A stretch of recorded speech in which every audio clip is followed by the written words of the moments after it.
What's going on, everybody? It's David Piatek, and today we're going to be talking about transferring VA appraisals. Now, you're wondering what situation might this come up in, and there's actually a couple key things to understand. So, one, when it comes to FHA loans, and let's say somebody goes out, gets an appraisal done on a property, but then they decide they don't want to go through with that transaction. What ends up happening on an FHA loan is that the appraisal sticks with that property for 6 months, meaning you can't request another appraisal. If another FHA buyer comes in, they can just basically assume that FHA appraisal, which could be a good thing in the sense that it came in where they wanted it to be, but it can also be a bad thing because there might have been some repairs that needed to get done, but they were completed. Another piece that can happen is the appraisal came in lower, but the market has gone up since then. So they might be selling for a higher price. Now, what ends up happening is a lot of people confuse that rule with VA home loans. So I want to clarify that because I recently got a phone call, actually last week on Friday, about if a veteran goes under contract on a property and an appraiser goes back out to the goes out to the property, but then the veteran decides to cancel, and that happens for various reasons. It could be timing, it could be maybe some of the repairs that are needed to the property. All that's going to basically vary based on each individual transaction. Sometimes it's pretty significant reasons they cancel, and sometimes not so much.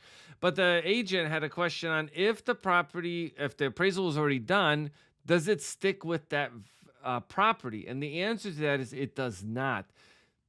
The actual appraisal will stick with the veteran. Now, there's a couple options that come with that. One, that if, and this is kind of like what we figured out with the VA by calling them.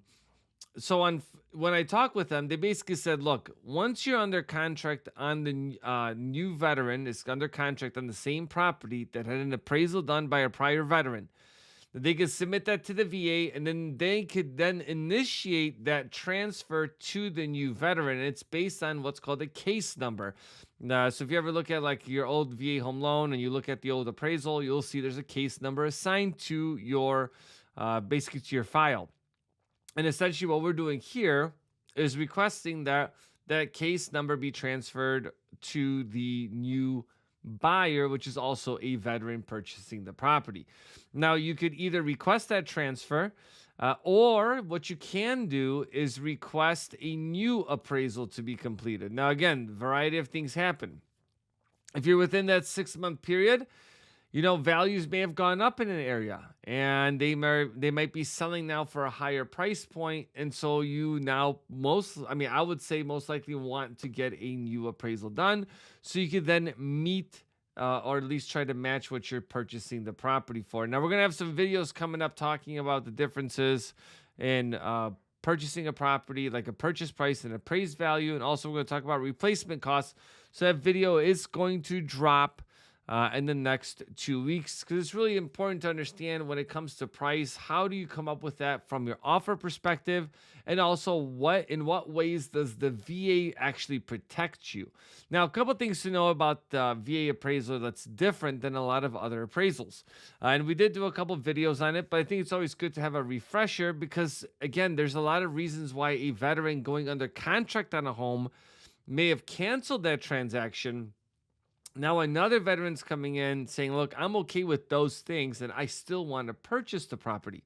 So the VA has what's called its minimum property requirements. The property needs to be safe, sound, and sanitary. Okay, so within these these requirements, all the guidelines are in there, and you could check that out on the VA's website. The VA handbook has all that information as well. It's a whole list of things. Most of the time, a lot of things don't come up. Most common thing is going to be like peeling paint. I would say that's probably the most common one that comes up. Now, remember, you can request a waiver from the VA through your lender.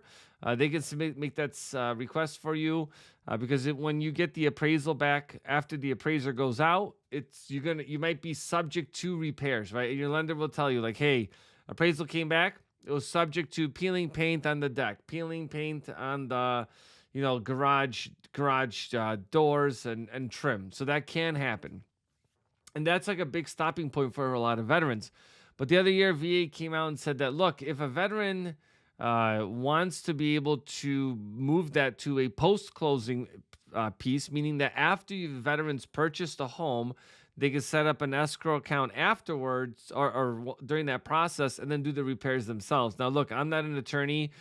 You do have to kind of figure this out with your bank, and not every bank can do these. Okay. So some banks, even though the VA allows them to do it, they still won't let you do it because they take on that risk, and there's normally a short time frame to do the repairs. That's why normally they're going to be small repairs that they approved. I worked at a couple places. That's been my experience with that. So because they don't want to be dealing with like massive issues, and normally they'll also put a cap on how much work can be done.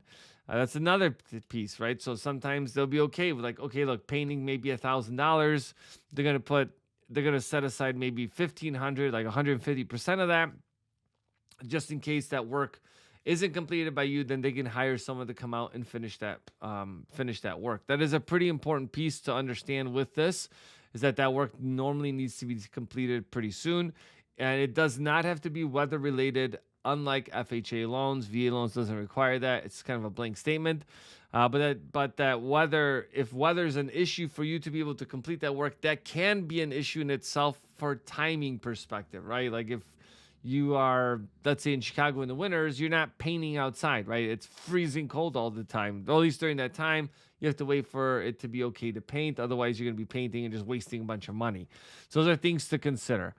But kind of back to what we were talking about, is that the seller may have done all these repairs to the property that, they might have come up on the original veterans appraisal.